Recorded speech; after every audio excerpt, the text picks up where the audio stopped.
Ever since the infamous War of the Worlds radio hoax of 1938, when Orson Welles' dramatic broadcast convinced thousands that Earth was under attack by Martians, people have understood the danger posed by fantastic and staged events being passed off as real. This is an example frame of a man pulling off a hoax. This looks like a man's gait and a man's walk. This animal is supposed to be over 30 tons. It doesn't even make a ripple in the water. The panic that followed was a stark reminder of how easily the human mind can be tricked when presented with something seemingly credible. Today, that legacy of deception has evolved into a flood of hoaxed photos and videos, claiming to show undeniable proof of monsters, sea serpents, aliens, and other supernatural phenomena. You have to be aware that things can be faked, people can construct models, people can engage in optical illusions, people can engage in all sorts of fakery with films. Seeing isn't always believing. These creations are being shared in record numbers, forcing both believers and skeptics to work harder than ever to distinguish fact from fiction. Here you will witness the most ambitious hoaxes ever filmed and hear from insiders who know the truth behind them, how they were made and why they were designed to fool us. These are all frauds.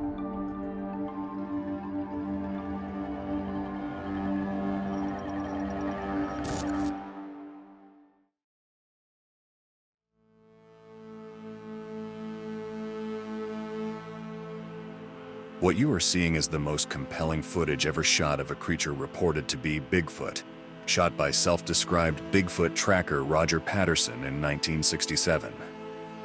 These 39 seconds of film have convinced many people that such a species exists. Repeated showings over 3 decades have ingrained these images into the public consciousness. Even commercials have been made about it as companies try to cash in on this apparently real image of a monster roaming throughout the Pacific Northwest. But is it real or one of the greatest hoaxes ever filmed? There's no doubt in my mind that the Patterson film is a hoax. It is a human being in a fursuit. Cal Korff, an investigative journalist, has been researching the Patterson film for over 25 years. Look at this frame here. You can actually see a line going down here, which looks like either a zipper or again, a suspicious fur line. You can see on the body various patches of fur that are consistent with the suit. And there's no primate on the earth that has a fur line going down its spine. It doesn't fit. Though debates about the film's authenticity have raged for years, its origins date to October 20th, 1967, when Patterson allegedly crossed paths with the mysterious being. As I walked across the sandbar, I was able to get some fairly good footage of it. It turned a couple of times and looked at us, and as it turned, it seemed to give me the impression that it didn't want anything to do with us. It didn't run, it didn't act scared, but yet it acted leery of us. While a clever hoax was immediately suspected, it is only recently that startling secrets about Patterson's film have been revealed. This Bigfoot film has been shown all over the world. It rather galls me because of the simple fact that it is one of the worst frauds ever perpetrated against the American public. Rancher and businessman Clyde Ranke makes this accusation. After living with these secrets for almost 30 years, he has inside knowledge of the Bigfoot film hoax. In the early 70s, Ranke worked for American National Enterprises, or A&E, a film distribution company in Salt Lake City. He claims that Roger Patterson also worked for the company. He was on the payroll as a permanent employee, salaried, as a photographer. Ranke also says Patterson was told to deliberately fake the Bigfoot filming. They kept it real secret that they were doing this. According to Ranke, A&E executives recognized the marketing potential of the Bigfoot film. It was part of an ambitious promotional strategy to generate interest in A&E's other wildlife features. They would put the Bigfoot film together with another film such as Cougar Country, and the Bigfoot film itself would increase the attendance just tremendously. Ranke explains that the Bigfoot in the Patterson film is nothing more than a large man in a monkey suit. He even identifies the man in the suit as Jerry Romney, a close friend of A&E's former chairman. He's almost 7 foot tall. He's a big man. He must weigh at least 250 pounds. To check out Ranke's allegations, we visited Jerry Romney at his home in Salt Lake City. He completely denied being the man in the Bigfoot suit. I didn't have anything to do with it, and I don't know anything about it, and I don't believe in it. Well, the only way that I know definitely it was Jerry Romney in the suit is because Jerry Romney told me so. He admitted it several different times to me and just said he had a lot of fun by doing it, except it was awful damn hot in there. Interestingly, Romney starred in a subsequent A&E film in 1972. He now wonders if this fact, coupled with his large physique, might have made Ranke point to him. I guess maybe just because I'm pretty big and close to A&E, and I made this other movie with them, and I knew all the executives very well. He just decided that was a good story. That's not true. We filmed Romney walking up the street and compared his gait to the creature in the Patterson film. The stride and the long arms are clearly quite similar. Though this is by no means conclusive proof of Romney's involvement, one thing is certain. By repackaging the footage in various ways, A&E continued to cash in on their sensational Bigfoot film throughout the 70s. It made them millions. Additional support for Ranke's story was uncovered in a letter from Harry Kemble, a filmmaker in British Columbia. He claims that in 1967, Patterson boasted about shooting the hoax.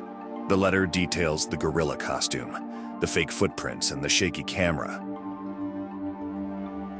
Unfortunately, we can't question Patterson himself. He passed away in 1972, but based on these revelations, along with Kalkorff's extensive analysis, there appears to be only one conclusion.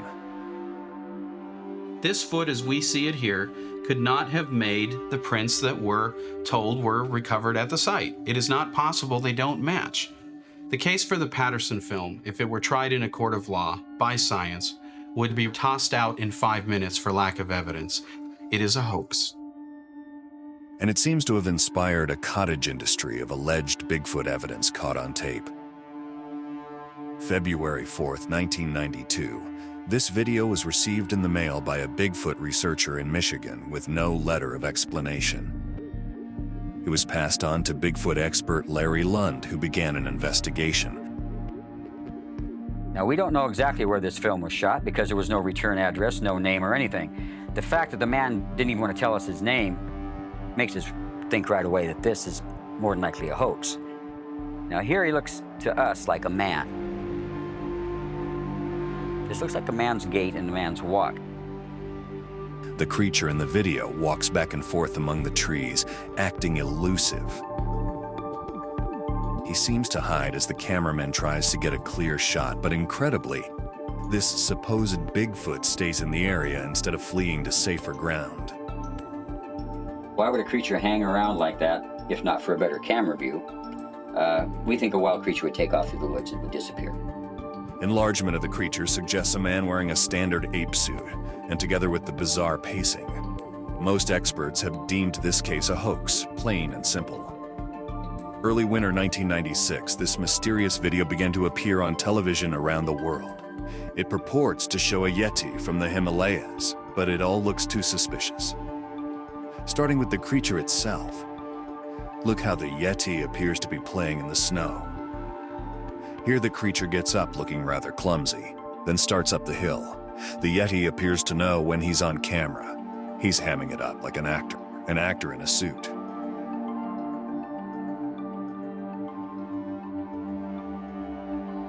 It wasn't just the creature's man-like performance that created suspicions. Experts also questioned the tape's mysterious origin. We don't have the cameraman's name. We don't know where he shot it. We can't contact these people. We don't believe that. It's just like everything else. There is no basis, no fact to back up this film either. The mountainous terrain seemed out of place to scientist Jeff Meldrum. It was obvious to me immediately that this was not in the principal Himalayan range. The vegetation was inconsistent with the setting.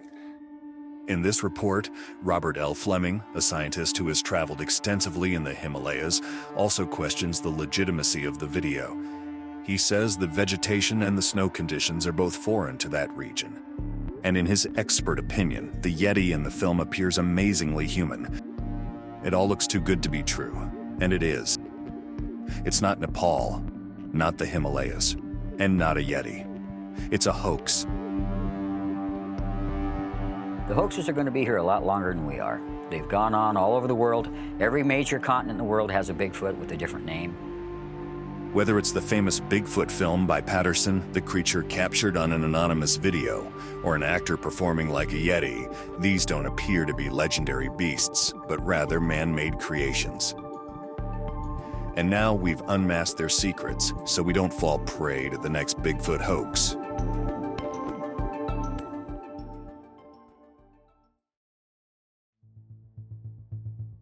While videotaped and filmed hoaxes supposedly showing Bigfoot or Yeti-type creatures are on the rise, similar hoaxes involving alleged sea serpents and other legendary beasts have also been perpetrated. Great Britain, 1980. Many viewers were stunned to see this incredible footage appear on their television sets. A news-like documentary had people afraid to leave their homes because of an actual dinosaur discovered in the middle of London. Respected BBC reporter Nicholas Woolley had taken his camera crew in search of a brilliant former Nazi scientist suspected of conducting extraordinary DNA experiments, similar to what Hollywood would later show in Jurassic Park. It was an April Fool's hoax. And while it didn't fool everyone, it did gain notoriety for reporter Woolley. These pictures, taken in very difficult conditions at 200 yards distance, disclose a reality more terrifying than anything our wildest suspicions had suggested. Not just the recombination of genes to make new species, but the recreation of species that died out millions of years ago. Showing considerable courage, our cameraman, Nigel Curtin, decided to go a little closer. I need it. At this point, Curtin retreated. Okay. I'm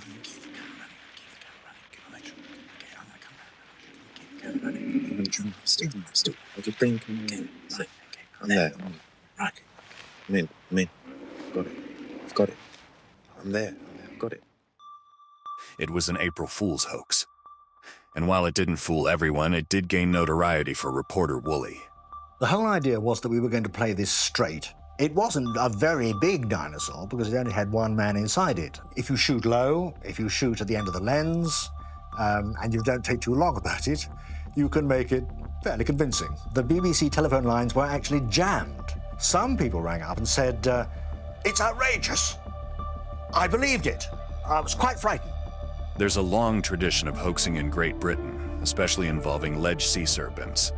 That tradition probably began with this 1936 newsreel, supposedly showing Scotland's most famous resident, the Loch Ness Monster. In its time, this black and white image moving swiftly across the loch was controversial, though there were more Nessie believers than naysayers. The footage was shot by a startup newsreel company hoping to create a monthly series for use in movie theaters. They needed publicity and might have been inspired by the public reaction to this incredible picture, shot 2 years earlier in 1934. Attributed to a respected surgeon, it was considered proof for 60 years that a monster inhabited the murky waters of Loch Ness. But in 1994, that photo was ultimately revealed as a hoax in a stunning deathbed confession by one of those responsible. June 9th, 1977. These photographs of the great sea serpent made headlines shortly after they were taken by a self-described shaman and showman, Doc Shields. Up until now, they have been considered perhaps the best photographic evidence of a living dinosaur. I went to Loch Ness because I intended to invoke the Loch Ness Monster, that I could have done a double exposure or put a little drawing or a painting behind it. You see, I wouldn't dream of faking anything like that. That is not in my nature.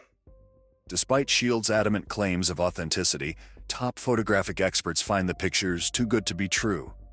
We went to one of New York City's top imaging facilities, the Color Wheel Incorporated, to speak to the project manager of photo retouching, Russell Angrosani. Angrosani now uses state-of-the-art computers for digital retouching, but he's also an expert in the older conventional method of using chemicals. bleach, dye, and brushes, and he believes this is the method Shields used in 1977 to render the amazing Nessie seen here. In my opinion, these are photographic hoaxes. This animal is supposed to be upwards and over 30 tons, and yet it doesn't even make a ripple in the water. I don't lie, I never did in my life, and my photographs are authentic. Angrosani also found telltale signs of sloppy retouching, where the water background can be detected showing through the painted creature. One of the signs of this photo being a hoax is you can see the areas of water from the original shot that come in and out of the neck and head. The very scientist gave his opinion that the reflection and the neck of the monster was painted. Well, he'd be a liar. Angrosani went on to point out other areas where chemicals might have been used to retouch the photos, and then demonstrated what could be done with today's sophisticated computers. He turned a cloudy day sunny. He added ripples and a shadow, and then he gave Nessie a family. Is there a possibility that they were not authentic?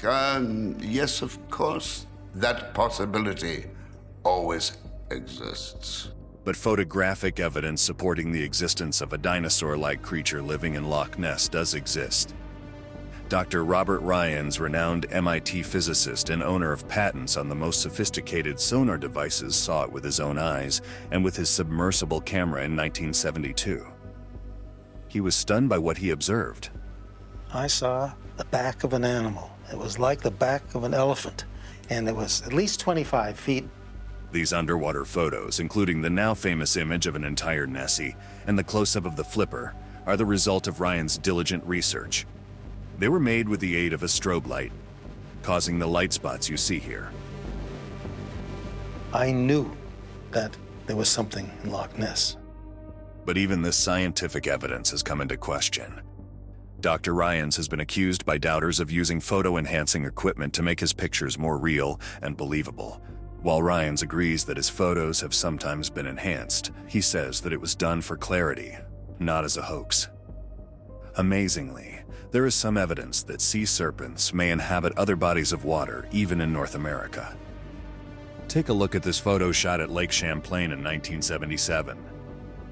The creature, now known as Champ, remains elusive. The photo has been declared genuine by some experts, and to date, no scientist has discredited it. But what you are now seeing could be the most provocative videotape ever shot of a similar creature. Shot in California, the large, scaly, snake-like animal was captured by two amateur photographers, one on shore and the other in a boat, both using Hi-8 cameras. Clearly, it is either proof of a Nessie-type creature in American waters or a clever hoax. Normally, you would have to decide for yourself. But this time, we have the answer.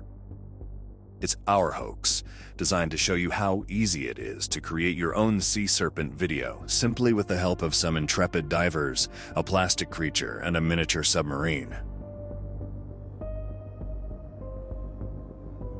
Creating the Loch Ness Monster here today, doing what we did was pretty simple. We started with a wood skeleton, lay canvas or another type of cloth over it, paint it, your standard dive weights here. Attached to the nose is a cable. We've got an underwater scooter that'll propel us under the water. We were navigating using a handheld compass, just going straight out, doing the movements, doing a circular motion and coming straight on back in, doing the same movements. This was an easy hoax to pull off, and it should tell everyone at home, buyer beware.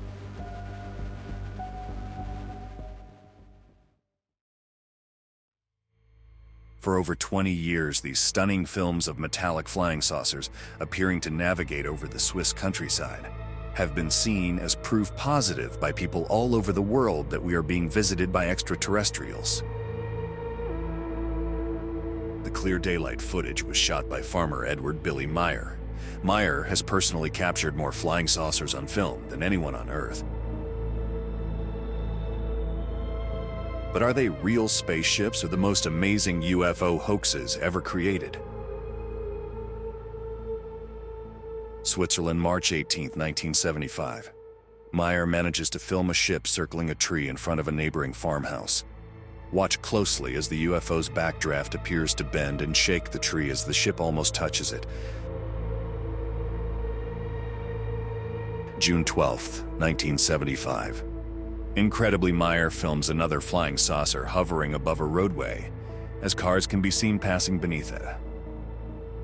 Look as the UFO seems to change position instantly.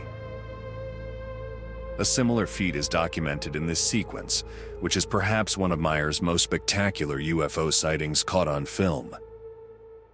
The metallic ship appears to bob up and down, hovering by a hill, before vanishing miraculously. Then, as if by magic, it reappears. This affords Meyer the unique opportunity to zoom in and reveal detail rarely seen in any UFO film or video. When the saucer moves higher in the sky, Meyer manages to follow it with his camera. He even positions himself right underneath it for these stunning close-up views as the mysterious craft flies away.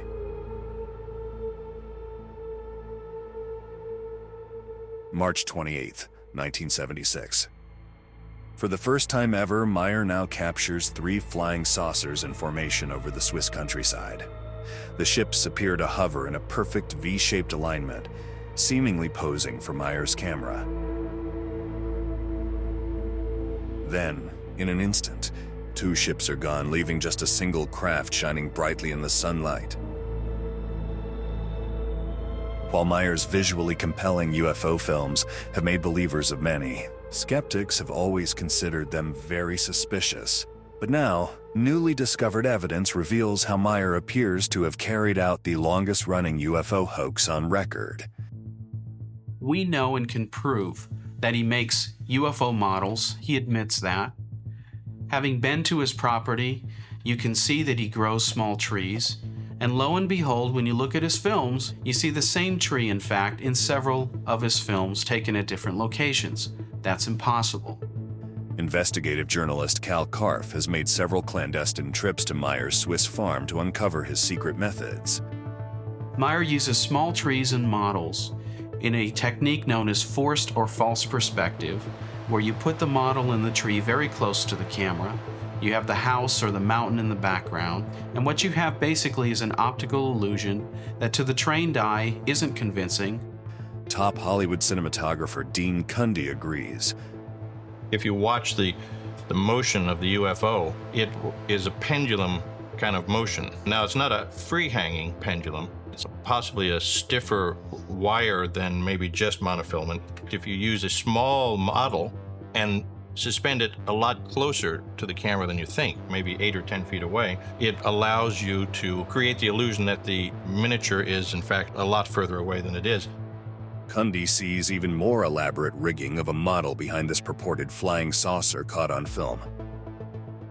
Now, in this particular clip, it suddenly makes an appearance down here just above the horizon. Then it begins to move up, which would indicate that it's suspended on some kind of a clothesline rig or some kind of a device that relies on pulling on a rope or a line to get it to travel. And it appears to sort of hover up kind of nice and slowly, a little intermittently. What's interesting, though, is if you run it even backwards faster, you notice that it has sort of an oscillation, almost as if somebody's pulling on a rope.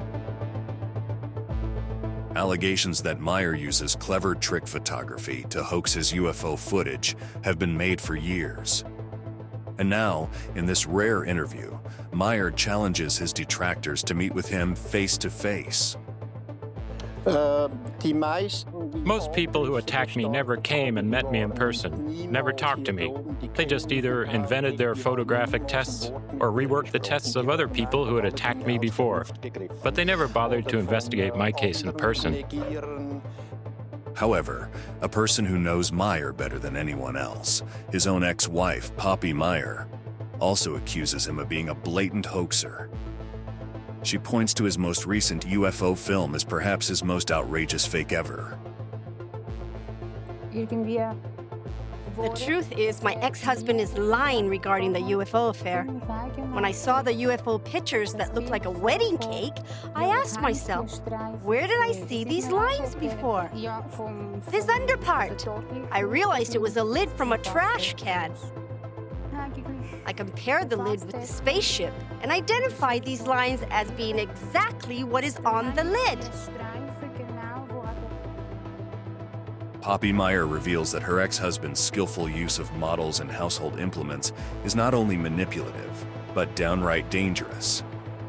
She warns that he is using his faked UFO images to finance and promote a cult. Thousands of followers worldwide have flocked to Meyer because they believe his message. Namely, that the end of the world is coming and that his films prove he is the one chosen by aliens to help mankind survive. Meyer's critics say he has his cult completely under his control. Billy Meyer is like a god to them. This is a man who claims to be the Messiah. This is a man who tells you how to live your life, how many children you should have.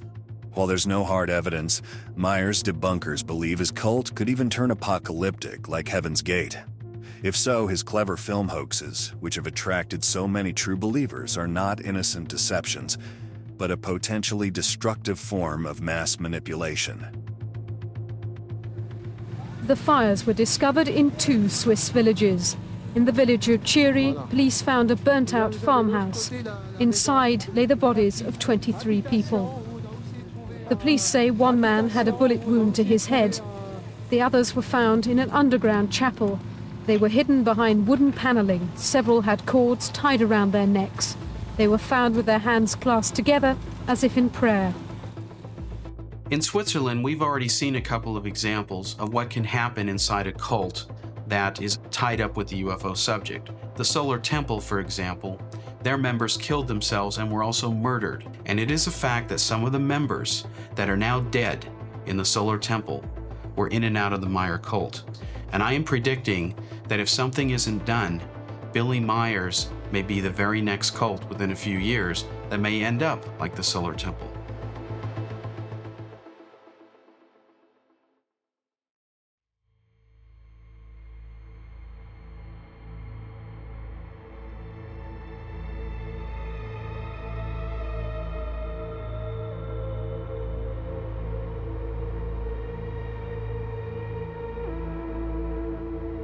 Respected pathologists and top special effects experts were initially baffled by this realistic dissection of an alleged extraterrestrial.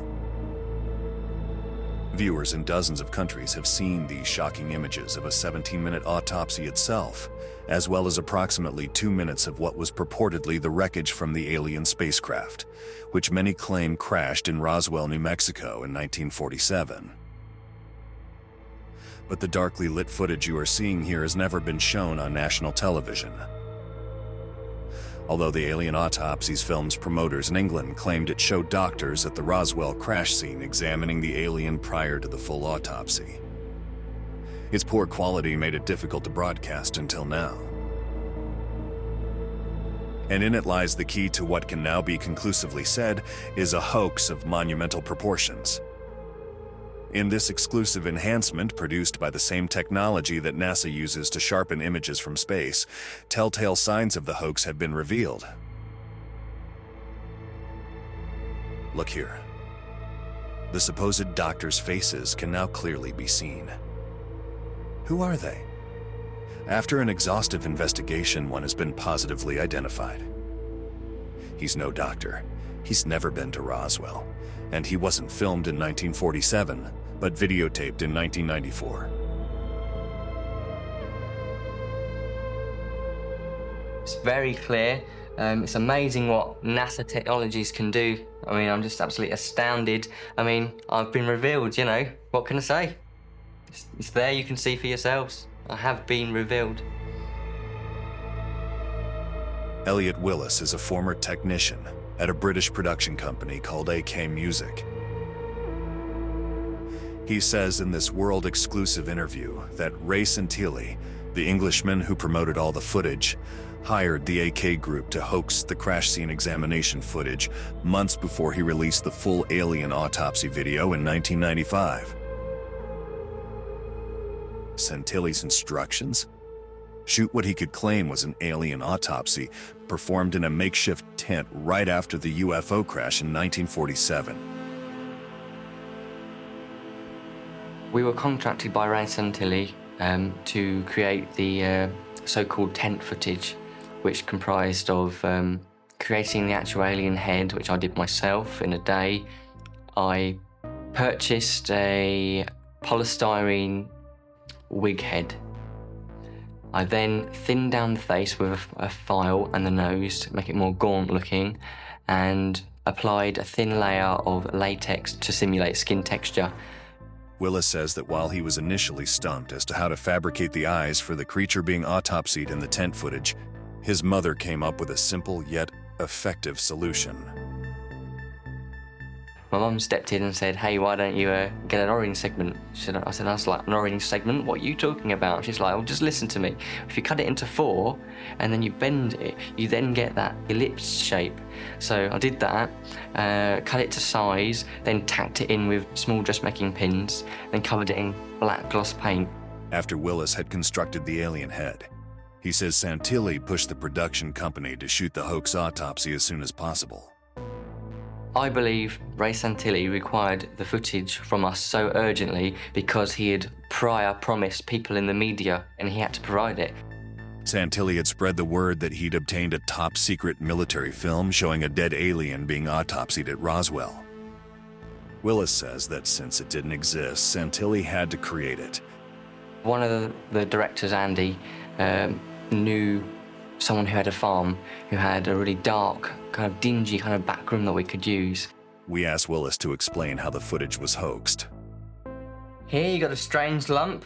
That's actually Andy. That's the son of one of the bosses for AK Music. He's got his head like that, so we could place the actual polystyrene head, because it was not a mask. It was placed where his head should have been, and then the sheets were brought up to cover it. Willis identified the actor on the left side of the screen as a local butcher named Ian. There's a white sheet over the body, and are tearing it with a plastic bag. We're putting out sheep intestines and guts and bits, stuff like that. We're cutting out with scalpels and stuff. According to Willis, the figure moving in the front left corner of the frame is supposed to be a nervous American president who flew to the scene. In reality, the actor is the man who owned the barn where the footage was staged. To help make it look authentic, Willis was put in charge of aging the footage, and then he added one final touch: film scratches. I've got the animation department to create me a loop of scratches. You can see those coming in. You see those? So we ran it over the top. Yet despite all of Willis's efforts to create a believable alien autopsy tent scene, Santilli was apparently unsatisfied. In 1994, we actually finished the tent footage, and it was ready and delivered to Ray Santilli.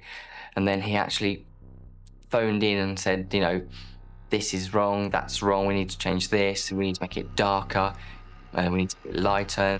By the summer of 1995, the press began reporting that Santilli had allegedly uncovered both the alien autopsy tent footage and possibly a more elaborate video showing a full alien dissection in a brightly lit medical facility. Right away, Willis pieced together the obvious connections.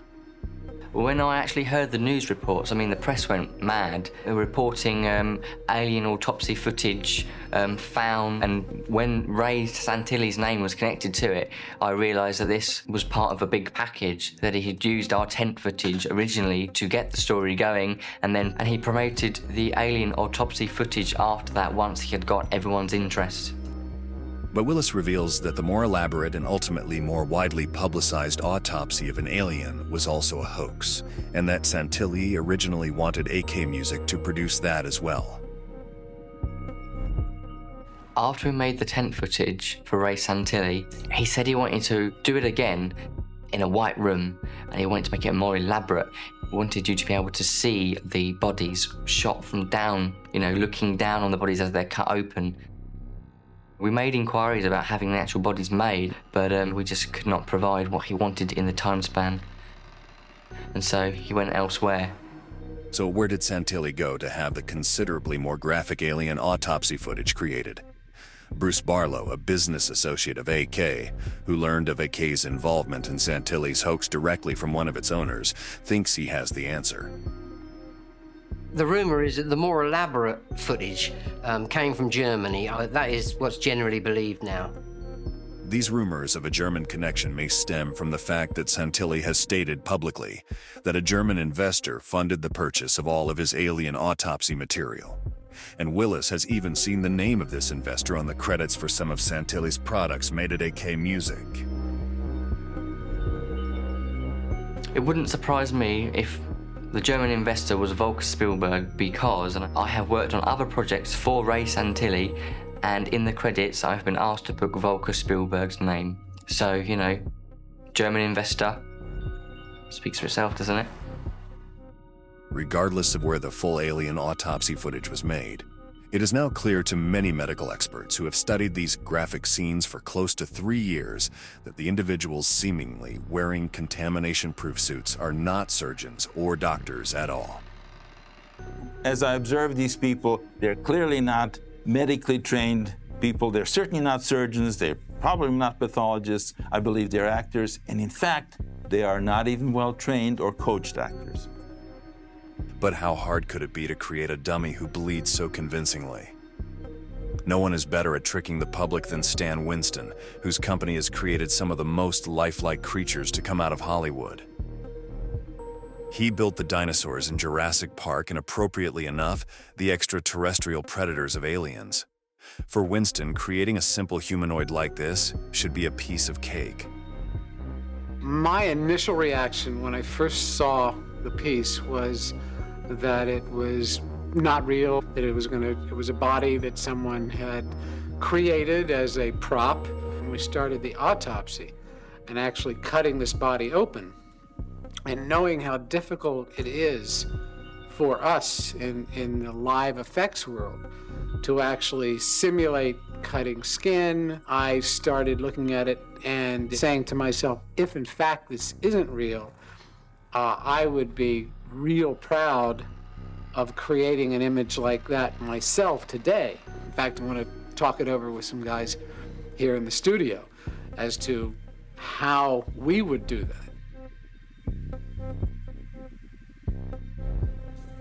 When was this supposed to be done? 1947. The question is whether or not we could do this if it weren't real. And let's take it back to just before the cut. The organic quality of the legs and the feet and all that looks very good. You see how uniform the blood is on the inside surface of the skin and the amount of drippage down the side where it's uniformly wet on the inside? But, I mean, we never are able to do that. All right, let's fast forward to the skull. Yeah, this is pretty incredible if it's a built prop. Point is if we did this, I'd be pretty proud of it. Yeah.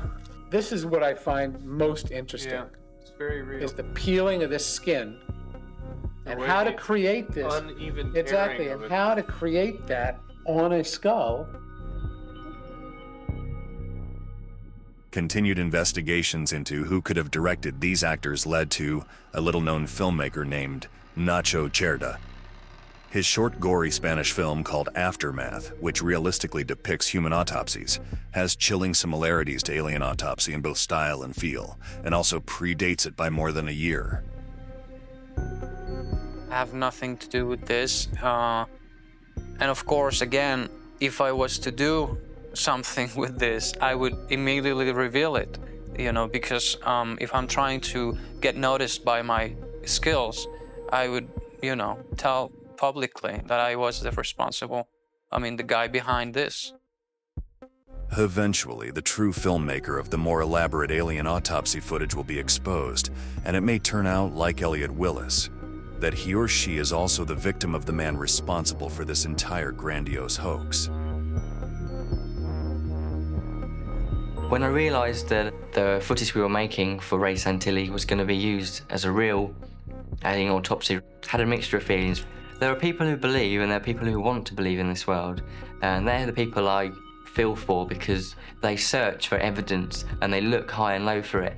And for someone to come and dangle this in front of them, look what I've got, real footage, aliens, autopsy, the lot, when actually it was a hoax. It wasn't a very nice thing to do, was it really?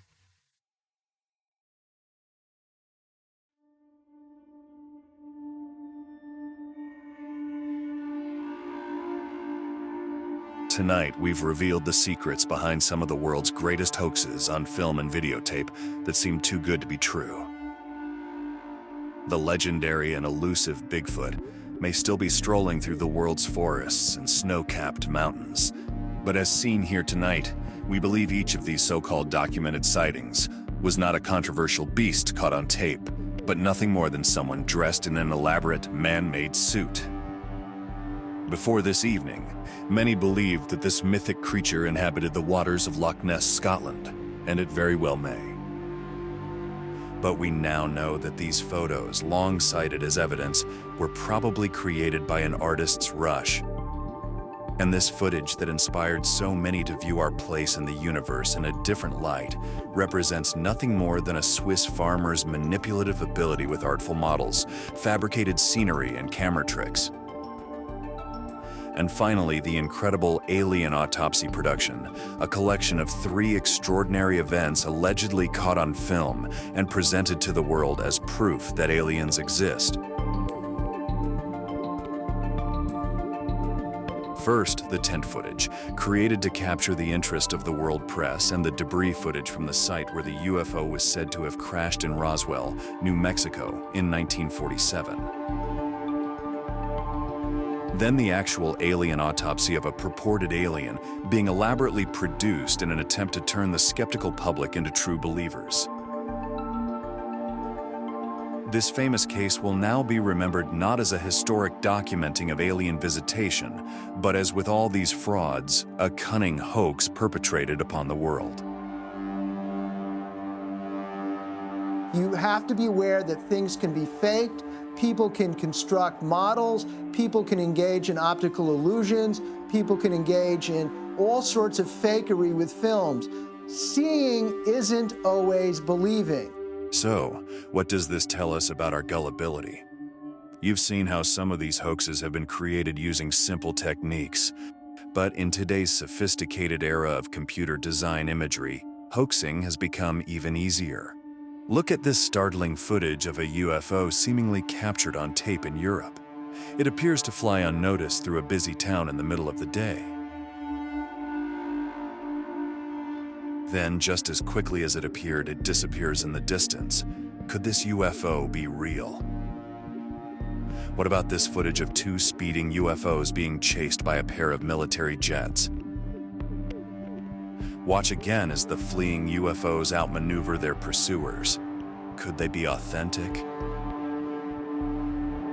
Or how about this video of 3 UFOs flying extremely close to an apartment window of a city high-rise? Real or hoaxed? All of these so-called UFOs were hoaxed.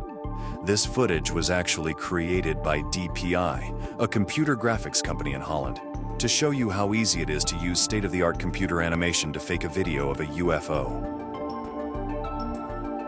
In today's computer age, you must keep a skeptical eye open and not believe everything you see, especially if its origins are unknown. Whenever you have anonymous footage, you have to be suspicious. It usually indicates it is a hoax. And for people who want to believe, hoaxes can present a real risk. The danger is when somebody presents this as the truth and expects people to change their lives, to buy into a belief system, to buy into something that is not just for the fun of it, but in fact can be detrimental to them, either psychologically, physically, or in some way that takes the control out of their lives and puts it into the hands of someone else. In the spring of 1997, a UFO cult called Heaven's Gate committed mass suicide in a bizarre attempt to unite with a spaceship they believe was trailing the Hale-Bopp comet. Some say they were inspired by a fabricated photo showing that UFO. Not all hoaxes have such devastating results. Some can be done just for fun. But all hoaxes teach us a lesson. Don't necessarily believe your eyes. As we've shown tonight, advances in technology have enabled the talented hoaxer to create amazing illusions. So remember, what you see isn't always what it appears to be.